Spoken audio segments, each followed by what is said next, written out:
Welcome to the Northeast Kingdom Voice. I'm your host, Scott Wheeler. Today's guest is writer Gordon Dubois. Welcome to the show, Gordon. Why, thank you for the invitation, Scott. I'm glad to be here. Well, I was really happy that you would come because we've kind of been writing together for the last year or two. You've been writing for the Northland Journal, and I know you write for uh, other publications. But let's start by who is Gordon Dubois and what makes you tick? What makes me kick? Tick. What makes you tick? I know you as a guy who has a thirst for history and recording it as equal to mine or more. So who are you, Gordon? Okay. I just moved to the North. My wife and I just moved to the Northeast Kingdom about 5 years ago from New Hampshire. That some Okay. people call it Cow Hampshire, but I call it New Hampshire. We lived in the Lakes region for 40 years, and then my daughter got married, lives up in Morgan to a wonderful guy, Rob Geyer.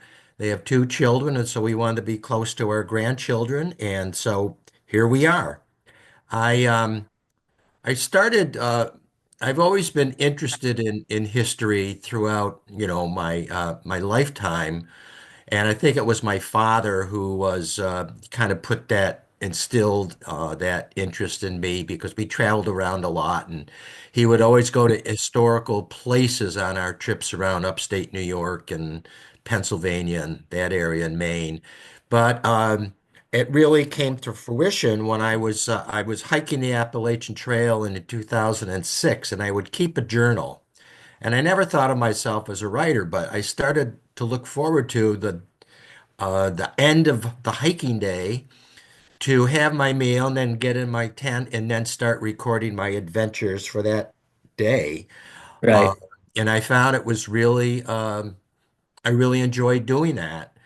And so to make a long story short, uh, a friend of mine from Laconia saw my journals and read them and said, they're looking for a journalist to do an outdoor column for the uh, Laconia um, Lakes Region Express, I think is the Right. name of the paper.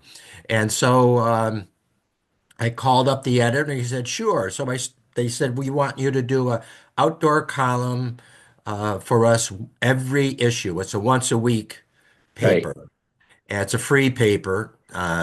So there wasn't a lot of money for me involved, but so I had to write uh, an article about the out of doors, mostly hiking, but canoeing and bird watching, that kind of thing. And so I was really put under pressure. I had to write, once a week. And Right. I found that I'd look forward to doing. I'd get up early morning and I'd record, and I'd also have to do a hike or go out into the woods or go kayaking and doing something, have a subject to write on. So that really kind of putting the nose to the grindstone. And then I started taking some workshops through the Appalachian Mountain Club, and one thing led to another, and someone suggested, why don't you write a book? And so I put a bunch of my articles together from the Laconia Evening Sun and published a book in 20. I was set to do a whole, like a book tour throughout New Hampshire, and COVID hit, so that shut it down. Oh, But I'll just put a little plug, and anyone's interested in reading my book, it's for sale at the bookstore in Littleton. It's called the Little Professor Bookstore, and they have copies, autographed copies there if anyone wants to pick one up. right. And so I was used to writing, and when I moved to the Northeast Kingdom, I read your journal, and I said, "Gee, this might be another way to me for me to Yeah. get my keep up my writing skills." So Right. here I am. Right. Yeah. Yeah, and you are so inquisitive. You're you you're very diverse. Like you just got done a piece. I believe you actually went up to Odanak, up to the Abenaki uh, Preserve, the Yes. reserve, and you did a piece on Rogers Rangers who raided them. And but then you did another one. It was totally different. It was with Peter Eaton of Derby Line, and I told you you would really like him because you I don't think you'd ever met him before. No, And no. yeah, and he's a great guy with that huge uh, outdoor railroad track. And so so um, so tell me a little bit about what did you learn by going to Odanak about the raid by Rogers Rangers? Well, I'll just backtrack a little bit. As I said, my father liked, uh, he was kind of a amateur historian, but he read historical novels and history. And he had a copy of Northwest Passage along with some other of Kenneth Roberts' books. So I read that as a, maybe when I was a teenager, and we went to Fort Ticonderoga and Kings Point, and so in the back of my mind. And then when I was doing another article for you on up in Granby Oh yeah. on history of Granby and Victory Bog, and the I can't remember the name of the special day they had up there, but I came across the graveyard of this or the burial spot of two Rogers Rangers. So that perked my interest. And one thing led to another. I started to read about it, went back and read Northwest Passage and found out that Kenneth Rogers' book, his fiction, it is fiction, but it's real. He's really got quite a bit of history there correct. He didn't make a lot of stuff up. I Right. think he was really a student of history. And so one thing led to another, and I wanted to find out what actually happened on the raid in Odanak back in I think around 1763, maybe. Um, so I went up there. I called ahead of time. I spoke to Daniel, one of the members of the Oh yeah. Indian Council.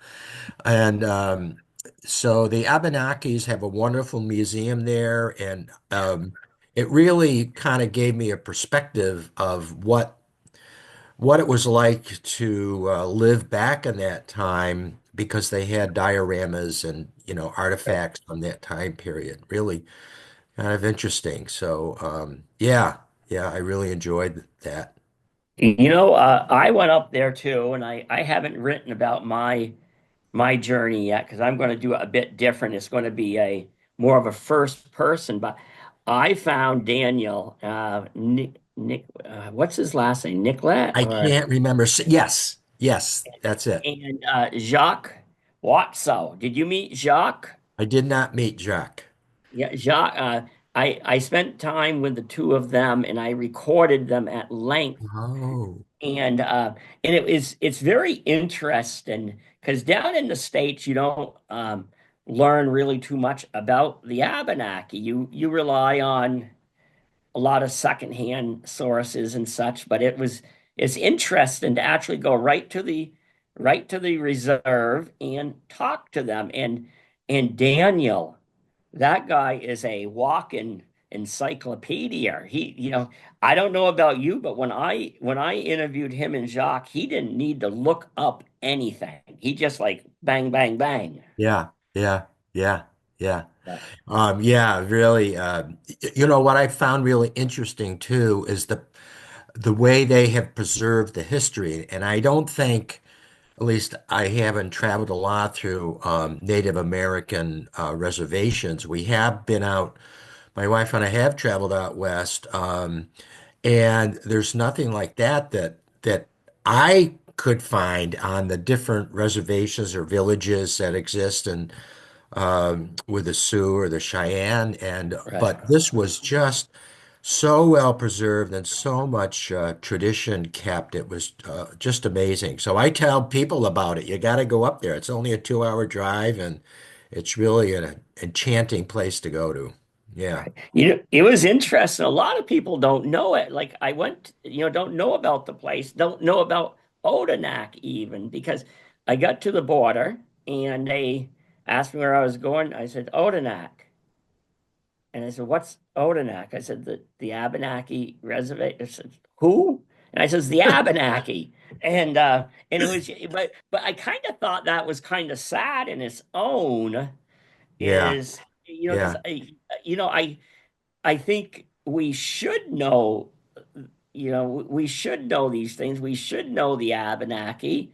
It's I guess that's not our strong point. Hey, before we get going, people might wonder about our hats here. Oh, I think Is you got to plug that. Well, first of all, both Gordon and I, we are follically impaired. We were not blessed. We were not blessed with heads full. I don't know. Did you have a head full of hair when you were a youngster, or did you not? No, when I was a youngster, I did. And then my father was bald. And, my brother and I kind of followed suit through college. And by the time we were 40, it was all gone. Yeah, yeah. Mine's the history. But no, these are hats that I make for the Northland Journal now. I make them and sell them, and I make my summer one and make the winter ones, and it's good for people with hair too, but it's particularly good for us And I will follically. say, I have, because I do a lot of winter hiking, and I've hiked, and I have a lot of winter hats I wear. This is the warmest hat I have Right. ever had. I wear it all the time now. Yeah, no, it is good, good.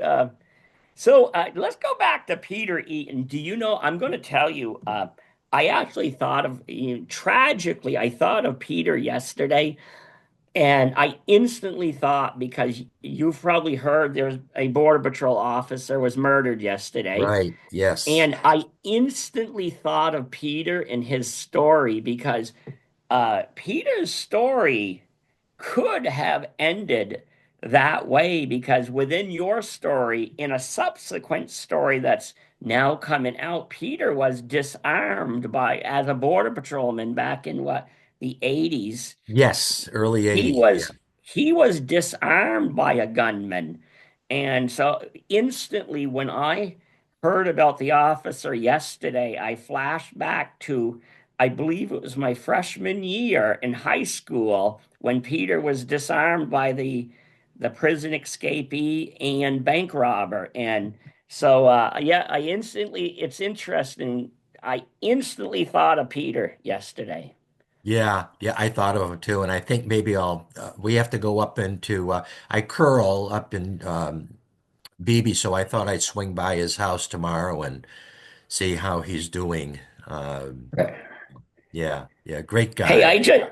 as you know, I live part of my time in Michigan, and I just took curling lessons, just a intro thing. And do you know what about curling that I had no idea how those, I guess you call them rocks or whatever. I had Stones. no Stones. stones. I had no idea how heavy they were.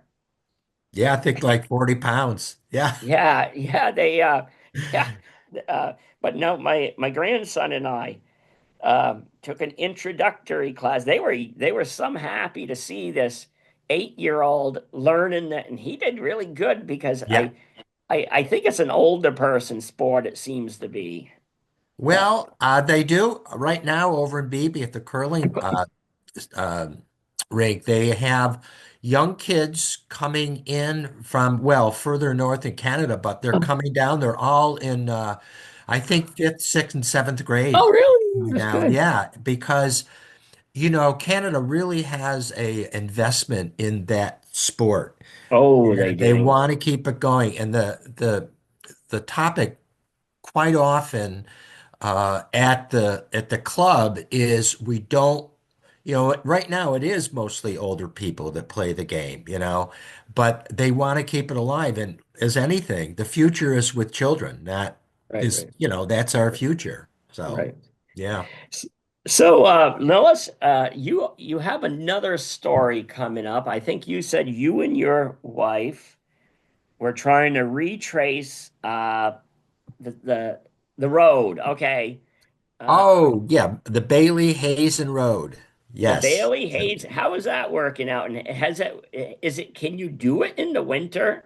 Well, it runs from Wells River Right, all the way. I mean, when it was built by Bailey and Hazen, it ran all the way from Wells River to Hazen Notch in the Green Mountains right, on 58. Um, and it's interesting as when the road was actually uh, done, George Washington said, no, we're not going to use it anymore because you know what? The British could use it as well. So let's just not continue the road up into Canada. So it was ended, but the road was there. So after the Revolutionary War, people started to, migrate into Vermont, and they used this road to settle many parts what are now Vermont. So Peacham, Vermont, right. Lowell, Okay, uh, yeah, are were all settled using the remnants of this road. Now you can. There's lots of roads called Bailey Hazen Road, it goes in sections. So there's some sections like around north of Peachum that become undrivable. Uh, right, but then it picks up, there's then some paved roads, and then around Lowell Mountain, the road went through went over the mountains, and of course that no longer you can travel that. But there's sections you can do it. So my wife and I right now are driving the sections of Bailey Hazen Road that are paved and some, right. some gravel, but they are plowed um, and interesting, if anyone was interested, there is a YouTube video from two guys in Vermont who rode their bikes the 80 miles from Wells River to Hayes Notch, and they were going through swamps with their bikes and dirt Sure. roads, and it's Sure. really quite interesting. But Yeah, you can find anything on YouTube. Hey, yeah, it's yeah. amazing. We only have 12 more minutes left. Oh, What other projects are you hoping to work on? well, I want to say this, Scott. Wherever you go, you can find a story by someone you Absolutely. know that, someone you Uh, run into, someplace you go. So when I was doing my articles for the Laconia Sun, uh, I would always include a history of a particular hike because there's always something there that you can write about an old farmstead or what the land was during the 1880s or who owned the land. And so you can always find a story no matter where you go. And so what you asked me, what's my next project? yeah, what are some of your next projects? What do Well, you I've got hope? the Bailey Hazen Road coming up. That should be the next one. There's a gentleman and his wife, Sam Sanderson, and his wife, live down in East, what is it? East, over near Victory Road. East And Haven? well, yeah, east between East Haven and East Burke. Okay. And they have a bowl. He makes bowls, beautiful wooden bowls, salad bowls, and all pens and all kinds of wooden. So I've always stopped and talked to him, and we've purchased bowls to give away as gifts, and our children all have them. And so I started talking to him, and he had an interesting history about he was a logger, and then he had a sawmill. And one day, this guy was brought in a log with this big bowl, like a bowl on it. And he said, geez, I wonder what I could do with this. And so he chopped it up and he started whittling around it and made a bowl out of it. And he said, you know what? I'm going to give up my sawmill and I'm going to start to make bowls. And it's a lot less dangerous. And so that's what he did. And it's a sixth generation farm. And coincidentally, my wife and I do Meals on Wheels. Right. So Emily Sanderson is his granddaughter, Sam's granddaughter, and she runs the Wheels on Wheels program for the Northeast Kingdom. So I was talking to her. I said, "Are you related to Sam Sanderson?" Yeah, she said, "She's my grandfather." I said, "Could I do an article about your family, a sixth generation farm?" And she said, "Sure." He'd love that. So I got his phone number. I'm going to give him a call. So that's the Yeah. next project, you know? You Yeah. know, I think that's the magic of the Northland Journal because there's different voices. There's writers like you and I. We have different angles on things and different loves, but then you have the total amateurs who put their work in. And I Right, think right, that's I right. think that's the one thing that provides the magic is and none of us are, you know, I think sometimes history, the way we're taught it in school, can sometimes be rather boring. Um, Yes, yes. and and uh, and I think that's why people sometimes run from it because like I learned my love of history similar to yours. My father was a big history buff. And I used to say he was a collector of junk.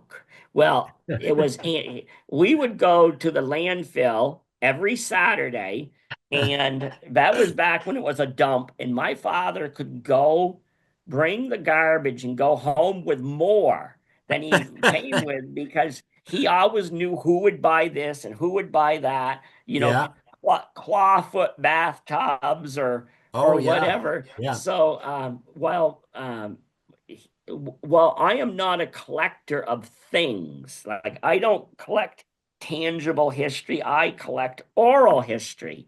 And so, but no, I think you're part of the magic of the journal is I don't want it to be just about me. It's like, for example, if somebody asked me to do a particular story, like somebody wanted me to do a quilting story about a group here, maybe Northeast Kingdom quilters. Well, that's kind of like it was a very valuable story, but it was kind of out of my league of knowledge. So I had Tanya Souza, who I've known for years, who's a writer, and so she I know her genres, and so she went that she Yeah. did that and I really enjoy working with all of you. I can't even remember how we met. I think maybe I know where it was. We met at Brewfest Yes. one Yeah. year and Yeah. you With came your wife, up to me, Penny.